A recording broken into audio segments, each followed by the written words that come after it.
La reversión del espíritu produce la desorientación absoluta. Página 25 a la 28. Si hemos sido capaces de imaginar la reversión de la burbuja, podremos dar un paso más y suponer que algo semejante le ocurrió al espíritu esfera. Naturalmente que en el espíritu no existía una cuerda de la cual fuese posible jalar. Pero sí existía un punto interior que miraba al exterior, es decir, un punto que reunía las condiciones de K y H simultáneamente. Este punto permitió a los siddhas traidores efectuar una reversión, en los espíritus esferas, semejante a la que hemos imaginado en la burbuja de caucho. Saquemos ahora algunas conclusiones. Consideremos al espíritu esfera antes de la reversión. Debemos convenir en que cuando todos, menos uno, los infinitos puntos de la superficie interior miran hacia el centro, tal estado constituye la normalidad del espíritu esfera. Hemos dicho que se trataba de puntos gnósticos. Esto no quiere decir que la sabiduría de los espíritus hiperbóreos esté fragmentada o pulverizada en unidades puntuales. El concepto puntos gnósticos es alegórico, propio de los espíritus esfera, e inseparable del concepto geométrico de superficie que estamos empleando. La normalidad consiste, entonces, en que todos los puntos gnósticos, menos uno, miren hacia el centro de la esfera, a donde brilla el yo absoluto, la síntesis del espíritu esfera. El centro es, en rigor, el punto cardinal de la superficie interior. Pero hablar de punto cardinal es aludir a una orientación. Es decir, el punto cardinal constituye el oriente de la gnosis interior, el sitio al cual se refieren todas las direcciones, todos los rumbos, todos los sentidos. Solo un punto está desorientado, y lo está por amor, por esa necesidad de ella que es anterior al origen y por eso es incomprensible. Por otra parte, el espíritu, al ingresar por el origen al universo del uno, lo hace en calidad de enemigo. Por eso se adapta en forma de espíritu esfera y demuestra así su hostilidad esencial. Reconocemos, pues, dos normalidades en el espíritu esfera. La normalidad interior u orientación y la normalidad exterior u hostilidad. La traición de los siddhas traidores fue una operación efectuada sobre el punto exterior del espíritu esfera. Podemos suponer, solo suponer, que el efecto de tal operación produjo en el espíritu esfera la creencia de que la esfera de ella se encontraba justo frente al punto exterior. Pero sea cual fuese el engaño o la creencia del espíritu esfera, lo cierto es que instantáneamente su ser se revertió, de manera semejante a como ocurrió con la burbuja de la figura 1. ¿Por qué reaccionó de tal modo el espíritu esfera? ¿Qué impulsó a su conciencia a desorientarse del yo absoluto, a pasar por el punto exterior y quedar expuesta a las determinaciones del orden cósmico? Solo podemos aventurar otra suposición. El espíritu esfera actuó correctamente pero fuera de lugar. Es decir, su reacción sin duda era apropiada allí, en el mundo incognoscible del origen. Efectuada imprudentemente aquí, en el universo de la materia y la energía, de la conciencia-tiempo del demiurgo, de la potencia arquetípica, condujo al espíritu esfera a un triste fin. La derrota se consumó, pues, en un instante, sin lucha y sin defensa, las luchas y la defensa vendrían después. El espíritu esfera pasó así, instantáneamente, de ser a no saber, de la orientación absoluta a la desorientación absoluta o confusión. El espíritu esfera normal. Para comprender mejor el estado del espíritu esfera después de la caída, vamos a establecer algunas precisiones sobre su constitución normal. En principio tomemos como referencia el plano material y convengamos en que éste se encuentra por debajo del espíritu esfera. De este modo la hostilidad esencial se manifiesta como oposición a dicho plano. Ver figura 2. Dispuesto así el enfrentamiento, espíritu absolutamente libre contra plano material absolutamente determinado o ordenado, pasemos a describir la normalidad del espíritu esfera. Como se observa en la figura, hemos dibujado una sección del espíritu esfera en la cual se ha señalado con color verde la superficie interior gnóstica y con rojo la superficie exterior hostil.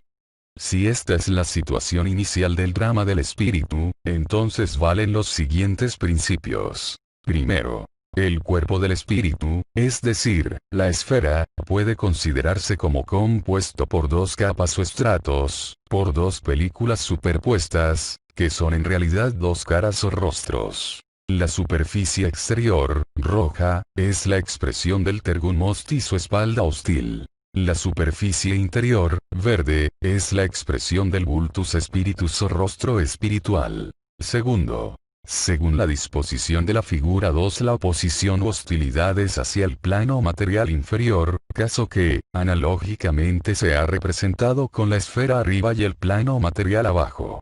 Resulta evidente, entonces, que la oposición efectiva la realiza la media esfera inferior. A los efectos de alcanzar una profunda comprensión, vamos a prescindir por un momento de la media esfera superior y a considerar solo aquella parte que ejerce efectiva oposición a la materia. Ver figura 3. Podemos distinguir en la figura 3 dos direcciones opuestas. El rostro espiritual se orienta hacia el punto cardinal del yo absoluto. La espalda hostil se opone a la materia inferior. Situándonos alternativamente en cada uno de tales puntos de referencia, notamos que, visto desde el plano material, la hostilidad del espíritu está asignada por lo convexo. Visto desde el yo absoluto, la orientación de la gnosis espiritual está asignada por lo cóncavo. Tercero, el rostro espiritual es gnosis pura y su síntesis consiste en un yo absoluto situado en el centro de la esfera. La espalda hostil, por consiguiente, no es sabiduría en modo alguno. Por el contrario, ella es solo hostilidad justamente porque no constituye un conocimiento del engaño exterior. El espíritu esfera se ha presentado en el universo material cerrado sobre sí mismo, vuelto en torno del yo absoluto, y mostrando al demiurgo por todas partes una espalda hostil. Pero el Tergun, la espalda, se opone al demiurgo no como contrario sino como adversario porque, hay que afirmarlo, el espíritu esfera es un dios más potente que el demiurgo. El espíritu esfera opuesto al plano material, tal como se ve en la figura 2, es tan inmutable como el ser de Parménides. Incluso el concepto del filósofo de Elea se podría aplicar al espíritu esfera y decir así. El espíritu es y lo que el espíritu no es, no es. Con otras palabras, en la figura 2 vemos, por un lado al espíritu esfera, absolutamente libre, eterno e inmutable. Esto es lo que el espíritu es. Por otra parte vemos un mundo absolutamente determinado, temporal y fenoménico. Esto es lo que el espíritu no es. Y en consecuencia, para el espíritu, esto que él no es, no existe, es una ilusión, o sea, no es. La única realidad es el espíritu. Solo él es. Pero el demiurgo también es espíritu. Por eso él es el adversario. De allí que sea necesario distinguir entre el Pantocrátor y el mundo, es decir, entre el Dios plasmador y el mundo por él plasmado. Entre el demiurgo y el universo ordenado. Los segundos forman el plano material hacia el que apunta la negación del espíritu esfera. El mundo material es pura apariencia, pura ilusión, puro fenómeno, puro proceso evolutivo, pura contingencia y accidente. Para el espíritu el mundo no existe, no es. Pero el demiurgo sí es y contra él se librará el combate por el retorno al origen, por la recuperación del estado primordial que aquí representamos alegóricamente con la forma esférica. Resumiendo estos principios podemos decir que el espíritu esfera, inicialmente, posee un rostro espiritual, verde e interior, que mira hacia el yo absoluto, quien es su síntesis gnóstica, y que tal mirar constituye la orientación normal del espíritu. También sabemos que exhibe una espalda hostil, roja y exterior, que se opone al plano material y que tal oposición es la hostilidad normal del espíritu. El espíritu esfera revertido. Lo que jamás hubiese podido conseguir el demiurgo o cualquier otro demonio semejante, esto es, la alteración del espíritu esfera, vino a ser logrado por la vía de la traición. En efecto, fueron otros miembros de la raza hiperbórea, conocedores de todos los secretos del espíritu esfera, quienes quebrantaron el principio de lealtad y precipitaron a millones de espíritus al abismo.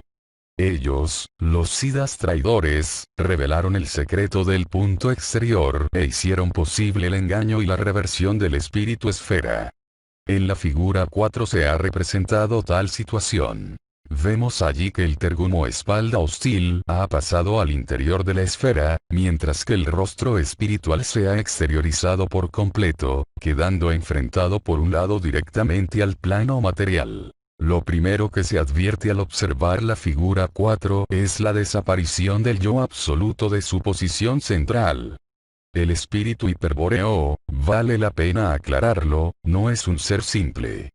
Hay que recordar que estamos hablando del miembro de una raza cósmica y no de un mero fantasma incorpóreo. Además, si fuese simple, sería inútil intentar su descripción. Bastaría solo con designar un nombre. Ello no es posible y por eso lo hemos representado como espíritu esfera, el cual, desde luego, no es simple. Ya conocemos su cuerpo esférico, el tergun mostis y el vultus spiritus. Este último, el rostro espiritual, es la sabiduría propiamente dicha y de ella depende el yo absoluto que, luego de la reversión ha desaparecido del centro. El rostro espiritual tampoco es simple, desde que lo hemos supuesto extenso, es decir, como una superficie esférica interior, pero en cambio es homogéneo, todo sabiduría. Tal homogeneidad espiritual se concreta en el yo absoluto, el cual es expresión de la síntesis absoluta con que el espíritu esférico se unifica y reúne en un solo punto central. Para expresar la unidad del espíritu esférico y su síntesis central, en sentido figurado, suponemos que la superficie representativa está compuesta por puntos que miran hacia el centro y allí se sintetizan, en un único punto cardinal. El yo absoluto. Ahora bien, luego de la reversión los puntos gnósticos ya no miran hacia el centro de la esfera, interiormente, sino en sentido completamente opuesto y exterior. ¿Qué ha ocurrido con el yo absoluto ahora? Su desaparición significa su extinción. El quebrantamiento de la unidad sintética de la sabiduría. En rigor estas y otras preguntas que podrían proponerse se reducen a una sola. ¿Existe algún punto exterior al espíritu esfera que pueda ser visto simultáneamente por todos los puntos gnósticos del rostro espiritual? Se comprende que esta pregunta, así como cualquiera otra semejante, incluidas las dos propuestas en primer término, deben ser respondidas afirmativamente pues en caso contrario el yo absoluto no sería absoluto. El carácter de absoluto le viene por ser síntesis absoluta de la gnosis espiritual. Su suerte, hablando en sentido figurado, va ligada a la unidad de la sabiduría y si aquel se extingue ésta ha de extinguirse también, es decir, ha de morir. Pero el espíritu esfera es inmortal y su yo un yo absoluto. Mas, si la respuesta debe ser afirmativa, si efectivamente existe un punto exterior a donde luego de la reversión se ha trasladado el yo absoluto, cabe preguntar a su vez a dónde está. O mejor a dónde puede estar un punto cardinal exterior que reciba simultáneamente todas las miradas de los puntos gnósticos. Figura 5. A y B. Para aproximarnos a la respuesta tengamos en cuenta lo siguiente. En el espíritu esfera normal, figura 2, las miradas de los puntos gnósticos hacia el yo absoluto equivalían a proyecciones de los puntos de la superficie esférica interior sobre el punto central. Inversamente, se podría también decir que desde el yo absoluto es posible ver todos los puntos del rostro espiritual, o sea, desde el punto central de la esfera es posible proyectar un radio 1 hacia cada uno de los puntos de la superficie esférica interior. Consideremos ahora, con este mismo criterio, al espíritu esfera luego de la reversión, figura 4. El punto buscado debe ser tal que converjan sobre él la proyección de todos los puntos de la superficie exterior de la esfera. Sin embargo, es evidente a primera vista que la proyección normal de todos los puntos exteriores no converge, sino que diverge en todas direcciones, es decir, isotrópicamente. Pero podemos verificar con más rigor esa presunción si examinamos dos puntos gnósticos, A y B, tan cerca como se quiera uno de otro, y medimos la distancia entre cada vector proyectivo o mirada hacia el yo absoluto. En la figura 5, se demuestra que en el espíritu esfera normal las miradas convergen hacia el yo absoluto del centro, es decir, los vectores se juntan cada vez más entre sí a medida que se acorta la distancia al centro. Por el contrario, las miradas procedentes de los puntos exteriores, en el espíritu revertido, tienden a separarse cada vez más entre sí a medida que se alejan de la superficie esférica. ¿Qué nos dice esto? Para empezar, que el punto exterior de convergencia no puede estar cerca del espíritu esfera, puesto que las miradas, es decir, los vectores proyectivos, se separan entre sí en todas direcciones. Pero cuán lejos puede estar dicho punto no resulta tan evidente, ya que si proyectamos todas las miradas, o sea, si consideramos la proyección completa de la superficie esférica, ilimitadamente hacia toda dirección, acabaremos por abarcar la totalidad del espacio cósmico. ¿A dónde está, entonces, el punto exterior de convergencia? Respuesta: en el infinito. Por ejemplo, si consideramos solo 4 puntos gnósticos 1, 2, 3 y 4, tal como se muestra en la figura 6, situados en partes opuestas de la superficie esférica entera, ilimitadamente hacia todas las direcciones posibles, estos acabarán por encontrarse igualmente en un único punto como un infinito o polo. En la figura 7 se ha representado un punto semeja, violeta. Ahí llegan los infinitos vectores que parten de los infinitos puntos gnósticos del espíritu esfera.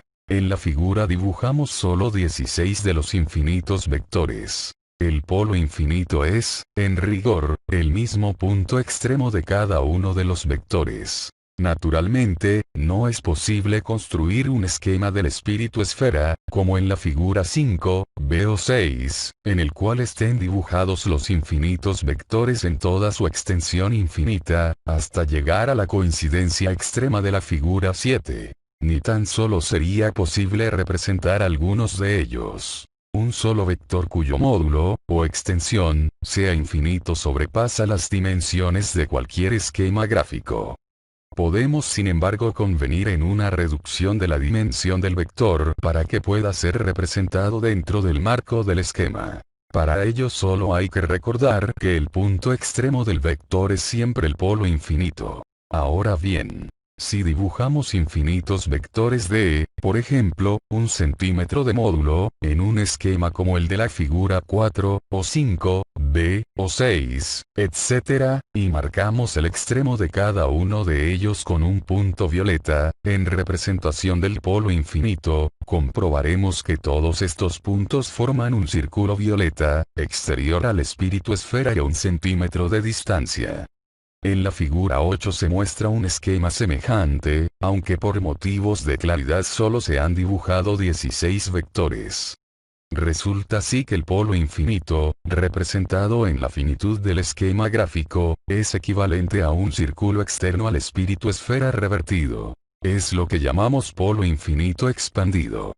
Pero no hay que olvidar que el esquema solo muestra una sección o corte del espíritu esfera. En el espacio, es decir, considerando las 3 dimensiones de la esfera, los infinitos vectores que parten de cada punto gnóstico, si tienen también un módulo convenido de 1 centímetro, por ejemplo, formarán con sus puntos extremos, violeta, una esfera violeta, exterior al espíritu esfera y a 1 centímetro de distancia. Ha llegado el momento de extraer una conclusión.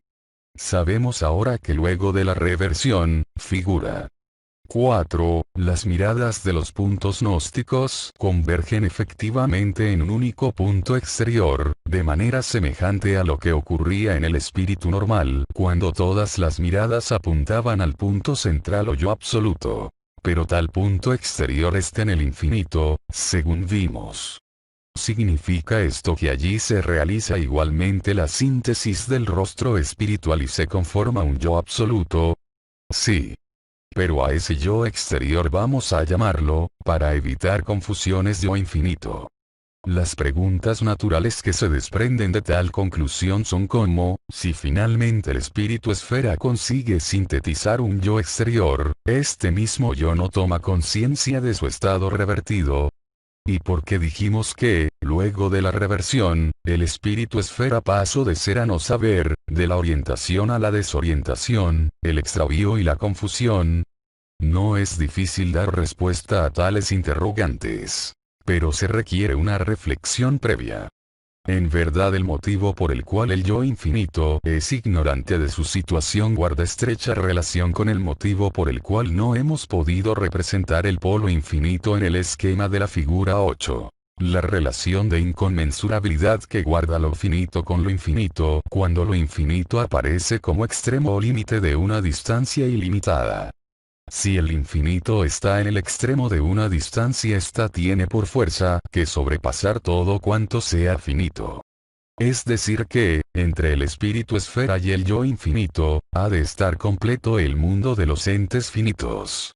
O, en otras palabras, el yo infinito sobrepasa por el infinito al mundo de los entes finitos. Es como si, en la figura 8, todo lo finito estuviese entre el círculo verde, rostro espiritual, y el círculo violeta, polo infinito. Recordemos que en la figura 2 representamos al plano material inferior por debajo del espíritu esfera revertido solo por motivos de conveniencia expositiva, pero que en realidad dicho plano, o mundo en los entes finitos, rodea al espíritu revertido por todas partes. Y a ese mundo el espíritu esfera se opone esencialmente.